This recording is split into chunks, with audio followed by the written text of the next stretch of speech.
Ce soir-là, l'appartement de John est plongé dans une atmosphère presque magique. Il avait passé l'après-midi à tout préparer pour que tout soit parfait. Les lumières étaient tamisées, des bougies aromatiques à la vanille étaient disséminées dans la pièce, créant un chemin lumineux qui menait à la table à manger. Sur la table, une nappe en lin blanc immaculé, des assiettes élégantes et des couverts en argent étaient méticuleusement alignés. Au centre, une composition florale simple mais sophistiquée de roses rouges et de lys blanc. L'arôme invitant du poulet rôti au romarin emplit l'air, se mêlant au parfum subtil du vin rouge qui respire patiemment dans sa carafe.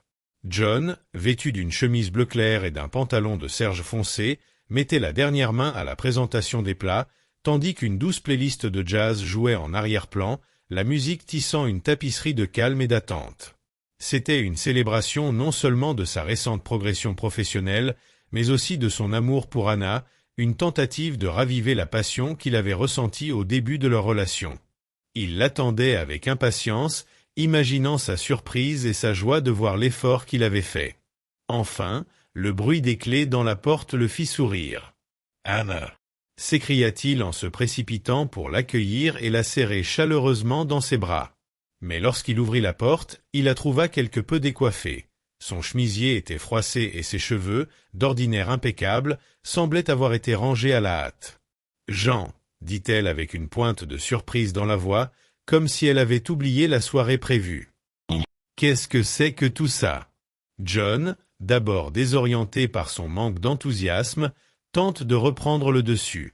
« C'est notre soirée spéciale, » dit-il en essayant de l'embrasser, mais elle se dégagea, une tension inexplicable planant entre eux. Alors qu'elle s'apprête à se débarrasser de sa veste, John remarque un détail alarmant. Sur le cou d'Anna, presque caché par le col de son chemisier, il y avait des marques distinctes, des marques qui n'étaient pas causées par une simple allergie. L'ambiance change brusquement. Le cœur de John se figea, le bruit des couverts qu'il était en train de mettre en place résonnant tristement dans sa mémoire. La scène romantique qu'il avait créée ressemblait maintenant à une scène pour un drame sombre. Le dîner qui était censé célébrer son succès s'est transformé en prélude à une révélation dévastatrice. La conversation qui suivit fut brève et tendue. Anna, pressée de monter prendre une douche, laisse échapper des mots de frustration et de fatigue. John, quant à lui, restait là, le poulet refroidissant sur la table, les bougies se consumant peu. Ce qui aurait dû être une soirée de fête était maintenant en ruine, les véritables intentions et les émotions cachées d'Anna étant exposées à la lumière vacillante des bougies. Le cœur lourd et l'esprit plein de soupçons, John décida qu'il ne pouvait pas laisser les choses en l'état. Quelque chose ne tourne pas rond, et il est déterminé à le découvrir, quel qu'en soit le prix. La soirée se termine, non pas dans les rires et l'amour, mais dans un silence pesant, chargé de secrets sur le point d'être dévoilé. Tandis qu'Anna se hâte de monter prendre son bain, John reste immobile, les ombres des bougies dansant silencieusement sur les murs, reflétant l'agitation de son cœur. Le doute ronge son esprit alors qu'il revoit chaque moment de cette nuit, chaque mot, chaque regard. Déterminé à comprendre ce qui se passe, il prend une décision qui va tout changer.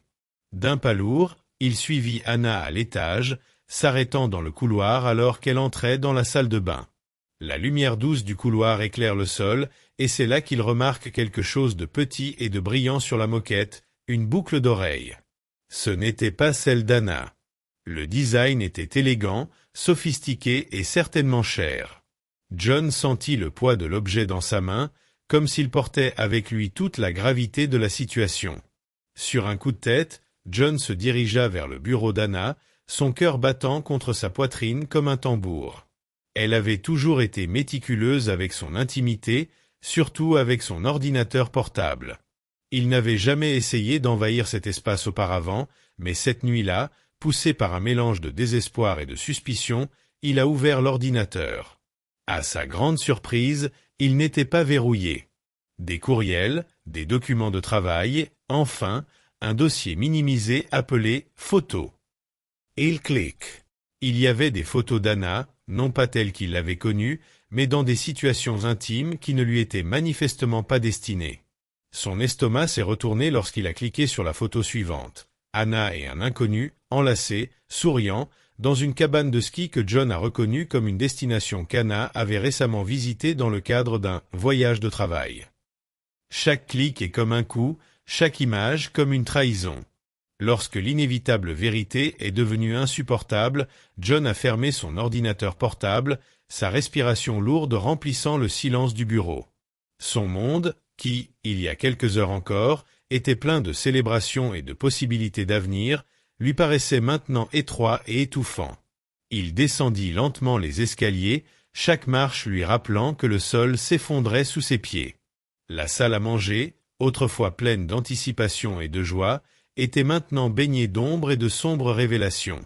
John s'assit à la table, le visage dans les mains, en écoutant la douche couler à l'étage. L'eau qui tombe semble emporter les derniers espoirs de son mariage ainsi que toute l'innocence qui lui restait.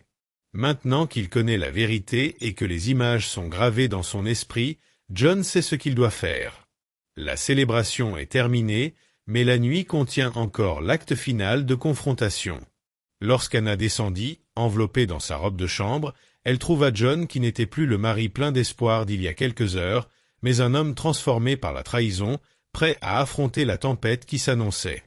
Les pas d'Anna dans l'escalier étaient doux, presque furtifs, comme si elle pouvait d'une manière ou d'une autre éviter la tempête qui était sur le point d'éclater. John était assis, immobile, à la tête de la table, avec la boucle d'oreille inconnue et les images révélatrices qui brûlaient dans son esprit. Le bruit de la douche avait cessé, mais le bruit assourdissant de la trahison résonnait encore dans tous les coins de la maison. En le voyant, Anna hésita, une légère ombre d'inquiétude traversant son visage. « John » dit-elle d'une voix incertaine. « Pourquoi ne dînes-tu pas ? Tout est froid. » Jean leva la tête, ses yeux rencontrèrent les siens. Pendant un moment, il se contenta de l'observer. Elle, la femme avec qui il avait partagé sa vie, et maintenant l'étrangère qui gardait des secrets dans son cœur. « Anna, qui est-il » La question était plus calme et plus contrôlée qu'il ne le pensait. Elle pâlit. « De quoi parles-tu, John ?» Le voyage au ski, commença-t-il, la voix posée malgré son trouble intérieur. « Tu n'étais pas seule, n'est-ce pas ? Qui est-il, Anna ?» Anna fit un pas en arrière, son dos rencontrant le mur froid du couloir. « Je ne sais pas de quoi vous parlez. Tu t'immisces dans ma vie privée maintenant ?» L'attitude défensive était là, claire comme de l'eau de roche. John se leva, la chaise grinçant sous son poids. Il sortit la boucle d'oreille de sa poche et la posa sur la table avec un clic audible. « Et ça ? C'est la tienne ? Parce que je ne te l'ai jamais donnée. » Sa main tremblait légèrement, la colère se mêlant à un sentiment écrasant de trahison. En voyant la boucle d'oreille, le visage d'Anna changea, un mélange de peur et de culpabilité traversant ses yeux. « Cela ne veut rien dire, John. C'était un cadeau d'un ami. »« Un ami ?» répète John, sarcastique. « Anna, je t'en prie. J'ai vu les photos. Ne me traite pas comme un idiot. » Chaque mot est comme un coup, et Anna grimace, son regard se perdant dans le sol. « Con. Yeah. Je peux expliquer. »« Alors explique-moi, » a-t-il défié en croisant les bras. « Parce que pour moi, tu m'as menti. »« Tu m'as trahi. » Anna peinait à trouver ses mots, le visage baigné de larmes. « Ce n'est pas ce que tu crois. Je ne voulais pas que cela arrive. C'était une erreur. Nous étions distants et... » Eloins. John l'interrompt, la douleur est maintenant palpable dans sa voix. « Cela justifie-t-il que tu aies couché avec un autre homme ? Est-ce que ça te donne raison ?» Elle se met à sangloter, les larmes coulant à flots. « Non, bien sûr que non. Mais j'étais seul, tu travaillais tout le temps, je me sentais. » Ce n'est pas une excuse. John a presque crié, sa propre voix étant brisée par l'émotion. « Je travaillais pour nous, Anna. Pour construire quelque chose pour nous. » Désolé d'interrompre l'histoire, mais dites-moi ce que vous pensez de l'histoire. Mettez votre avis dans les commentaires. Et quel genre d'histoires aimeriez-vous entendre? Poursuite de l'histoire. La confrontation entre eux était pleine d'émotions inexprimées, d'années de petites négligences qui, vues sous l'angle de la trahison, semblaient insurmontables. Anna tente de s'approcher de lui en lui tendant la main, mais John recule. « Non, dit-il fermement. Ne me touchez pas. Pas maintenant. » Elle s'arrêta, la main toujours tendue en l'air, un geste de réconciliation rejeté. « John, s'il te plaît. »« J'ai besoin de réfléchir, » l'interrompit-il en se retournant pour éviter son regard suppliant. « J'ai besoin d'espace. » Sur ce, John a quitté la pièce, chaque pas comme un écho dans sa tête, laissant Anna seule avec le poids de ses choix, le silence de la maison étant désormais un sombre témoignage de tout ce qui s'était effondré entre eux. Après la confrontation avec Anna, John se réfugie dans le silence de son bureau, une pièce où chaque objet semble résonner avec les souvenirs d'un mariage désormais fragmenté. Assis à son bureau, sous la douce lumière d'une lampe, il feuillette les photos qu'il a trouvées, chacune étant un coup viscéral porté à son cœur trahi. Mais en regardant ces images, quelque chose a changé en lui. La douleur brute a commencé à se cristalliser en détermination, une résolution froide de ne pas laisser la trahison d'Anna impunie. L'esprit concentré et le cœur endurci, John a commencé à préparer sa vengeance. Tout d'abord, il sait qu'il a besoin de plus de preuves tangibles. Déterminé, il engage un détective privé et lui donne les photos et des informations sur l'homme mystérieux qui apparaît sur les images. « Suivez-la, trouvez tout ce que vous pouvez sur cette relation », a-t-il demandé au détective, ses mots étant empreints d'une froideur calculatrice.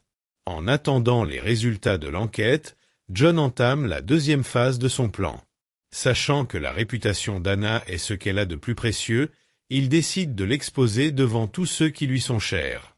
Ayant accès à l'ordinateur et au contact d'Anna, il a préparé une présentation méticuleuse, composée de photos et de textes échangés entre elle et son amant, prête à être envoyée à tous les contacts importants d'Anna, collègues de travail, amis, et le plus douloureux de tous, sa famille. John a minutieusement planifié le moment de sa vengeance. Il a choisi une date à laquelle Anna participerait à une conférence importante, un événement réunissant ses pairs professionnels et où elle recevrait un prix pour son excellence en marketing. C'est là qu'il lancerait le coup dévastateur, en envoyant la présentation pendant son discours de remerciement, s'assurant ainsi que l'impact serait public et humiliant. Cependant, son plan comportait un dernier aspect, peut-être le plus cruel. John savait qu'Anna tenait plus que tout à sa maison, qu'elle avait décorée avec tant de soin et d'amour au fil des ans.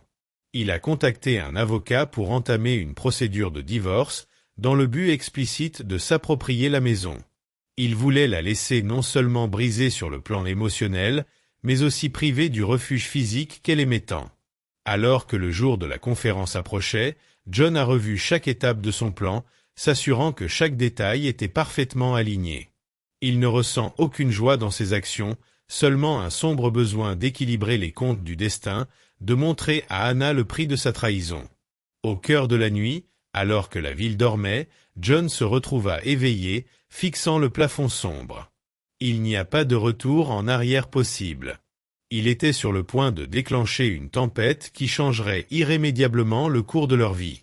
Et à mesure que le jour approchait, une partie de lui se demandait s'il pourrait un jour redevenir l'homme qu'il avait été avant toute cette douleur. Mais maintenant, il est trop tard pour douter. Le plan était en marche et John était prêt à voir où la spirale de la vengeance le mènerait. Le grand jour était arrivé, apportant avec lui une atmosphère pleine d'anticipation et de tension. La salle où se tenait la conférence sur le marketing était bondée de professionnels du secteur, qui attendaient tous avec impatience le discours d'acceptation d'Anna pour sa contribution exceptionnelle au domaine. John, en costume-cravate, l'air impassible, se fond discrètement dans la foule, observateur distant mais attentif à chaque détail. Alors qu'Anna montait sur scène, accueillie par de chaleureux applaudissements, John tenait fermement son téléphone, le doigt sur le bouton qui enverrait la présentation explosive à tous les contacts d'Anna.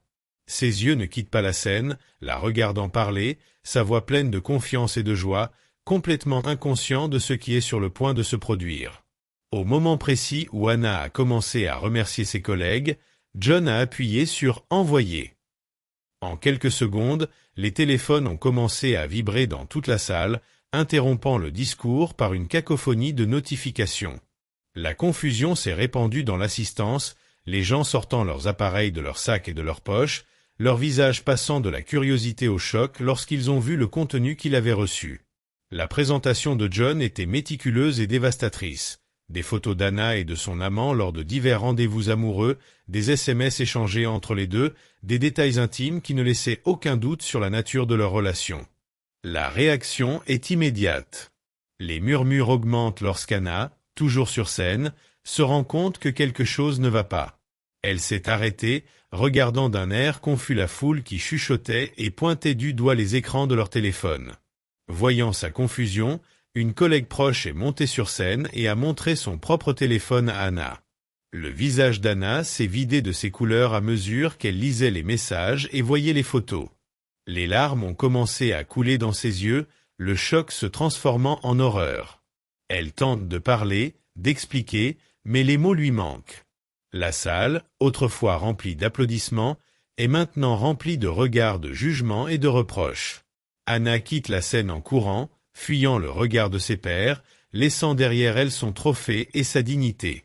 John regardait, le cœur battant, non pas de satisfaction, mais avec le sentiment amer du devoir accompli. Il avait fait éclater la vérité, certes, mais au prix d'un sentiment d'isolement plus grand que jamais. Au cours des jours suivants, la vie professionnelle et personnelle d'Anna s'est effondrée. Les collègues coupent les ponts, les projets sont mis en suspens et les réseaux sociaux deviennent un terrain propice aux critiques et aux insultes. Pendant ce temps, la procédure de divorce de John avançait, ce dernier réclamant la maison et une grande partie de leurs biens communs. La trahison d'Anna a été sanctionnée par la perte de sa carrière, de sa maison et, plus douloureusement, de sa réputation. John, pour sa part, bien que victorieux, ne trouve guère de réconfort dans sa vengeance. Il avait voulu la justice, ou peut-être simplement un châtiment, mais la réalité de ses actes lui pesait plus lourdement qu'il ne l'avait prévu. La victoire a un goût amer, et tandis qu'Anna est ostracisée, John est confronté à un avenir incertain, se demandant si un châtiment peut vraiment compenser la trahison ou s'il a simplement perpétué un cycle de douleur et de vengeance. Alors que les conséquences de son exposition ont dévasté sa vie professionnelle et personnelle, Anna n'a pas voulu être victime des circonstances. Au milieu du chaos, une flamme d'indignation et de désespoir a grandi en elle, alimentée par l'humiliation et la perte. Déterminée à ne pas tomber seule, elle a commencé à préparer sa contre-attaque contre John, prévoyant de le prendre à revers avec une tactique qui le prendrait au dépourvu. Anna a passé des jours à l'écart, évitant la presse et ses anciens amis, tout en consultant un avocat qu'elle savait particulièrement astucieux et agressif. Ensemble, elles ont élaboré une série d'accusations susceptibles de déstabiliser John et de faire passer le récit de sa propre infidélité à la conduite illégale et abusive présumée de John.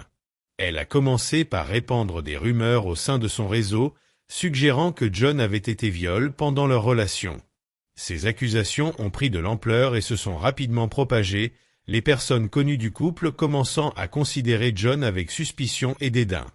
Parallèlement, Anna a préparé une série de documents et de messages falsifiés censés montrer que John avait détourné des fonds de projets communs vers des comptes personnels. Le coup de grâce a été donné lorsqu'elle a formalisé ses accusations en déposant une plainte pour violence domestique auprès de la police, accompagnée d'une plainte pour fraude financière. La nouvelle de ces accusations est rapidement apparue dans les médias, et John s'est retrouvé au centre d'une tempête médiatique, présenté non plus comme l'époux trahi, mais comme le véritable méchant de l'histoire. John, décontenancé par ce revers soudain, s'est retrouvé constamment sur la défensive. Son téléphone ne cesse de sonner, les journalistes cherchant à connaître sa version des faits et les amis communs exprimant leurs doutes et leurs inquiétudes. Chacun de ses pas semble être surveillé, chacune de ses décisions passées réexaminées à la lumière de ces accusations dévastatrices. Sa réputation étant désormais en jeu, John a été contraint d'agir. Il a engagé un avocat de la défense pour lutter contre les accusations d'abus et de fraude, entamant ainsi une bataille juridique qui allait accaparer son énergie et ses ressources.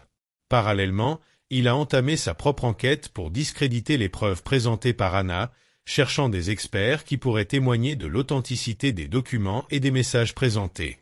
Pendant ce temps, Anna regardait de loin, réalisant que même si ses actions ne pouvaient pas réparer les dommages causés à sa propre vie, elles avaient effectivement déplacé le centre du scandale, divisant l'opinion publique et jetant une ombre de doute sur l'intégrité de John.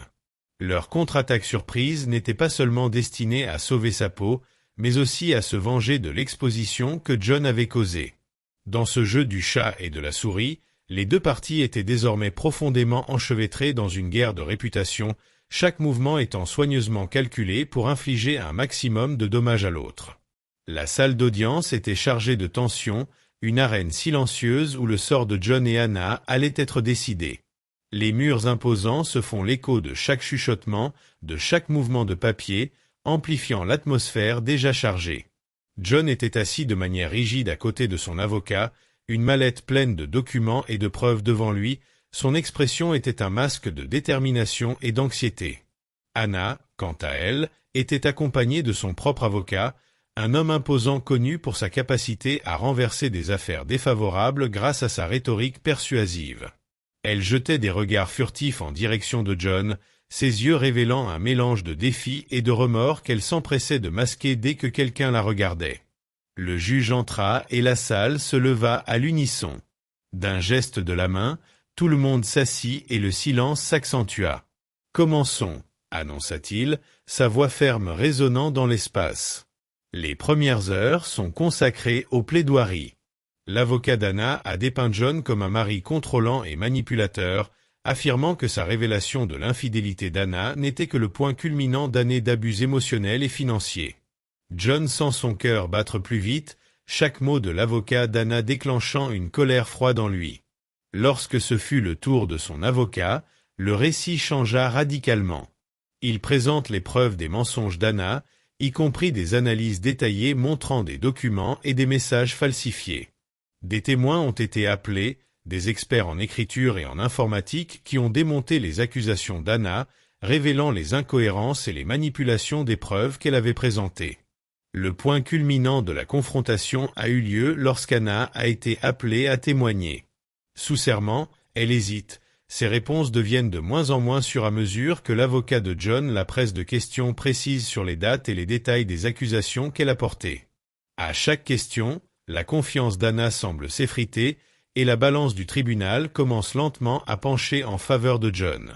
John, quant à lui, est resté calme lorsque son tour est venu de témoigner. À chaque réponse, il a non seulement défendu son intégrité, mais aussi brossé un tableau plus large de la dévastation que l'infidélité d'Anna avait causée dans sa vie.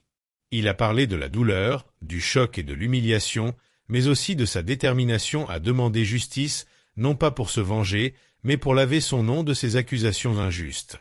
Au fil des jours de l'audience, la fatigue et le stress étaient visibles de part et d'autre. Les avocats se sont battus sur chaque point de droit, chaque élément de preuve présenté, tandis que John et Anna ont dû faire face non seulement au jugement du juge, mais aussi au jugement interne de leurs propres actions et choix. Enfin, après des jours de témoignages, de preuves et de réfutations intenses, les audiences se sont achevées. Le juge se retire pour délibérer, laissant un silence pesant dans l'air. John et Anna, chacun perdu dans ses propres pensées, attendent le verdict qui déterminera bien plus que l'issue juridique de leur bataille. Il fixera le cours de leur vie future, marquée de manière indélébile par l'amour qu'ils ont partagé et la trahison qui les a déchirés. Après les audiences tumultueuses, la vie d'Anna a commencé à s'effondrer à une vitesse vertigineuse. La décision du juge, bien que toujours en suspens, n'empêche pas l'opinion publique de se forger son propre jugement. Les accusations qu'Anna avait portées contre John, une fois révélées fausses et manipulées, se répercutent contre elle avec une fureur retentissante. La réputation d'Anna, laborieusement construite tout au long de sa carrière dans le marketing, s'est désintégrée presque du jour au lendemain. Ses collègues, qui la considéraient autrefois comme un leader visionnaire, l'évitent désormais, craignant que le scandale ne ternisse également leur propre réputation. Les invitations à des conférences et à des panels, autrefois nombreuses, se sont complètement taries. Les courriels et les appels ont été ignorés et les projets en cours ont été brusquement interrompus ou annulés. Anna s'est retrouvée ostracisée dans son propre secteur d'activité, un paria dont les rares défenseurs se retiraient discrètement. Les réseaux sociaux, qui avaient autrefois célébré ses succès, se sont transformés en champs de mine. Chaque message qu'Anna tentait de publier était accueilli par une avalanche de commentaires négatifs, de critiques et même de menaces. C'était une humiliation publique à laquelle il n'était pas facile d'échapper. Elle a essayé de maintenir une façade de normalité en postant des informations sur des projets et des idées de marketing, mais ces tentatives ont souvent été accueillies avec cynisme et colère. L'impact ne s'est pas limité à sa vie professionnelle.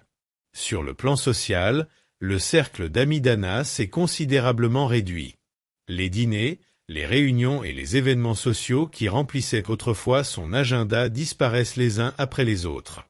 Des amis de longue date ont pris leur distance, tandis que des connaissances ont évité de s'associer à elle en public. La solitude est devenue une constante douloureuse, un rappel quotidien des conséquences de ses actes. Sur le plan financier, les répercussions sont tout aussi graves. Sans travail régulier et avec des frais de justice qui s'accumulent, Anna se retrouve dans une situation financière précaire. Les ventes et les missions de conseil, autrefois lucratives, sont devenues des sources de revenus qu'elle ne peut plus espérer. Chaque facture impayée et chaque contrat annulé réduit ses économies, ce qui l'amène à repenser ses dépenses et son mode de vie qu'elle tenait pour acquis. Au plus profond du désespoir, Anna s'est mise à réfléchir aux choix qu'elle avait faits.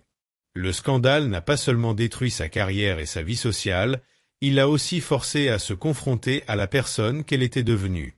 Dans le silence de sa maison de plus en plus vide, les murs semblent se refermer autour d'elle, écho constant des révélations qui l'ont conduite là. Anna était seule, confrontée à la dure réalité de sa chute, une leçon amère apprise sous le regard moralisateur d'un monde qu'elle pensait dominer. Alors qu'Anna fait face aux conséquences de ses actes, John, bien qu'initialement isolé par la tempête du scandale, commence à voir un mouvement inattendu de soutien se coaliser autour de lui. La révélation des mensonges d'Anna a non seulement blanchi son nom, mais a également provoqué une vague de sympathie et de soutien qu'il n'avait pas anticipé. L'un des premiers à lui tendre la main a été un vieil ami d'université, Marcos, devenu un avocat influent spécialisé dans le droit des médias.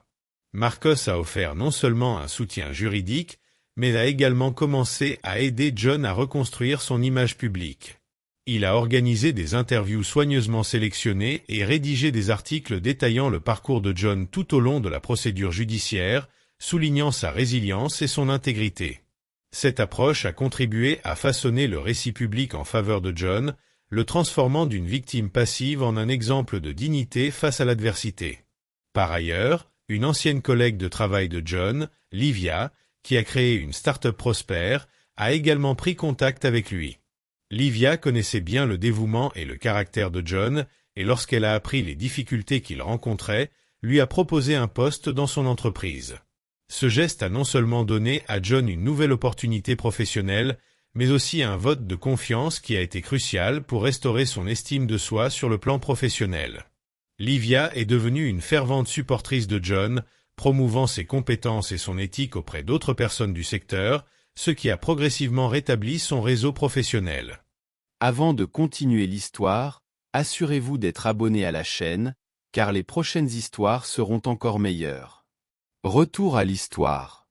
En outre, un groupe de propriétaires de petites entreprises locales, qui connaissaient John pour les efforts qu'il déployait au sein de la communauté avant le scandale, a formé une sorte de conseil de soutien. Ils l'ont aidé à lancer un nouveau projet, une plateforme en ligne destinée à aider les professionnels confrontés à des crises personnelles et professionnelles. La plateforme a rapidement gagné en popularité, de nombreuses personnes considérant l'initiative de John comme une source d'inspiration et un témoignage de sa résilience et de son désir d'apporter une contribution positive à la société. Ces nouvelles alliances ont apporté à John non seulement le soutien dont il avait besoin pour se remettre sur pied, mais aussi une nouvelle orientation pour sa vie professionnelle et personnelle. Il est profondément reconnaissant du soutien inattendu et de la loyauté dont ses amis et collègues ont fait preuve.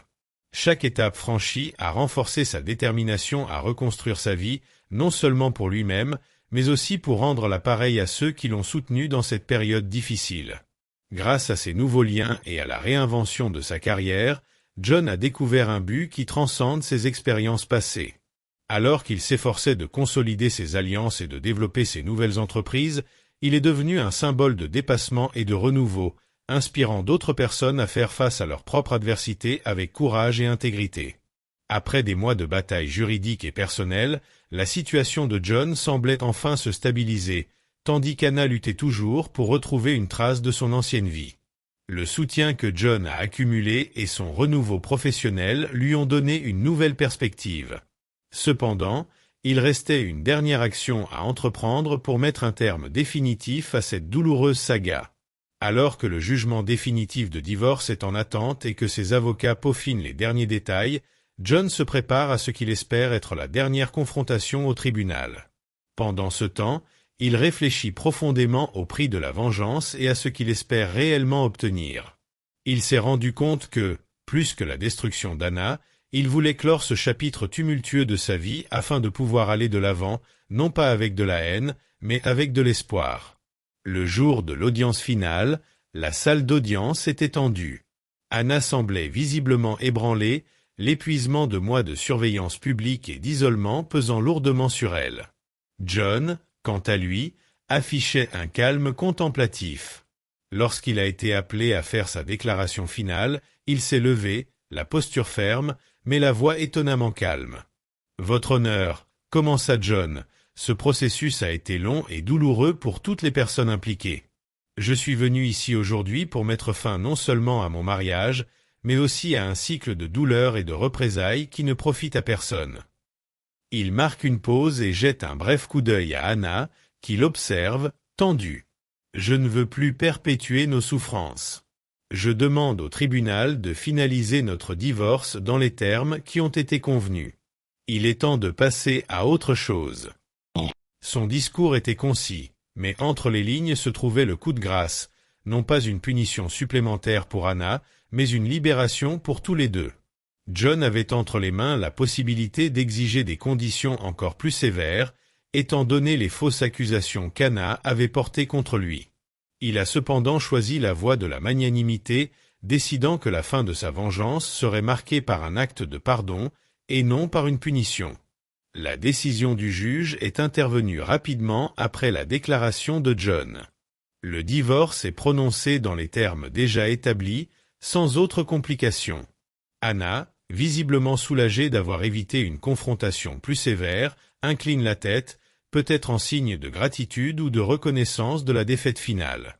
En quittant la salle d'audience, John sentit un poids s'envoler de ses épaules. Il avait fait ce qu'il fallait pour protéger son intégrité et maintenant, en choisissant la voie de la compassion plutôt que celle de la vengeance totale, il se sentait libre. Libre de reconstruire, d'explorer de nouveaux horizons et de trouver la paix. Il savait que la véritable victoire ne consistait pas à détruire Anna, mais à se réapproprier sa propre vie et à redécouvrir qu'il était au-delà de la douleur et de la trahison. Après le règlement du divorce et la clôture d'un chapitre tumultueux de sa vie, John s'est trouvé dans une période d'introspection et de renouveau. Il en était sorti victorieux, mais cette victoire s'était accompagnée d'une profonde prise de conscience des cicatrices que les conflits avaient laissées, à la fois sur lui et sur Anna.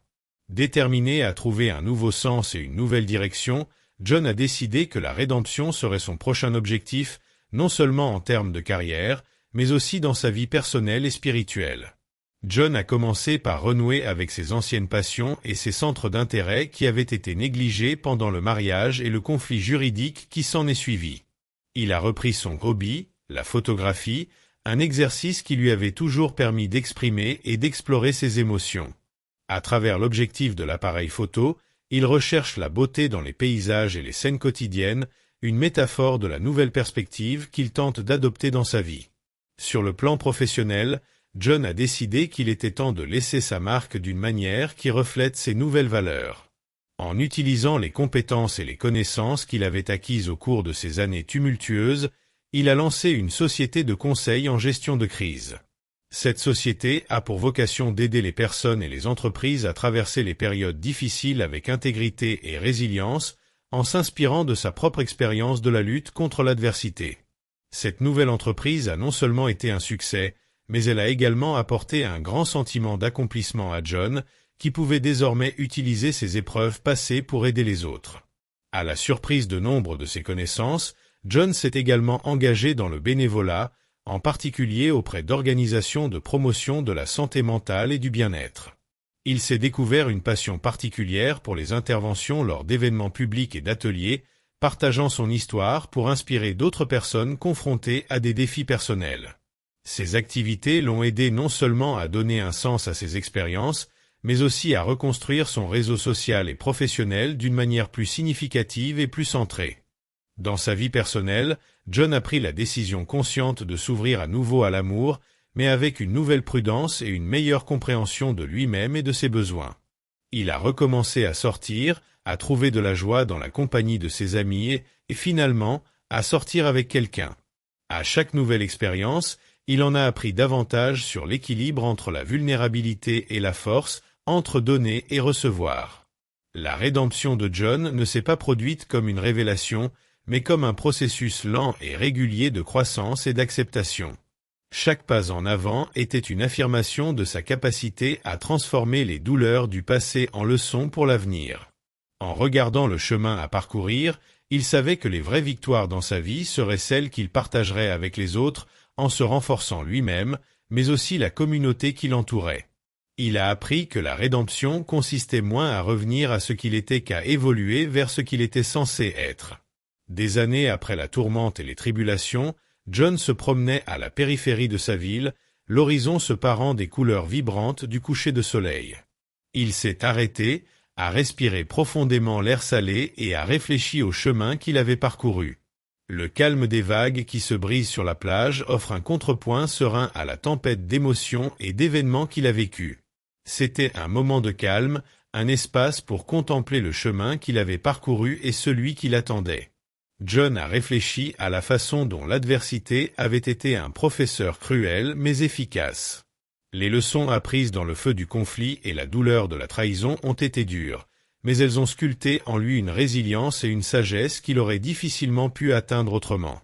Il a appris l'importance de l'intégrité, non seulement en tant que concept moral, mais aussi en tant que boussole guidant ses actions, même lorsque la tentation de céder au désespoir et à la vengeance était forte.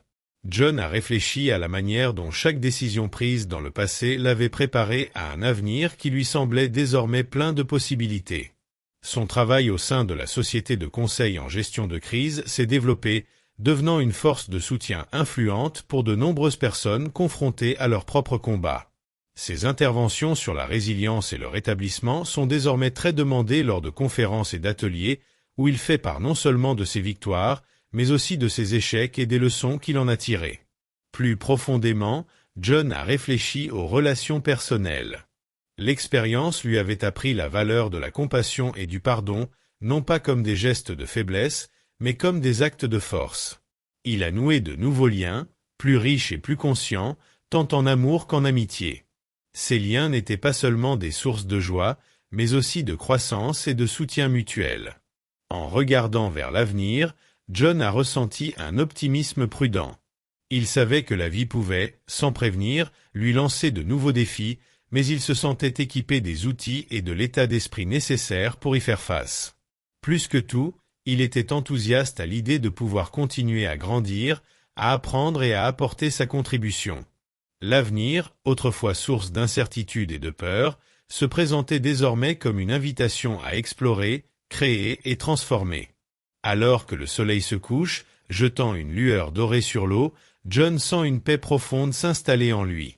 Il avait traversé la tempête, en avait tiré des leçons et en était sorti non seulement intact, mais renforcé.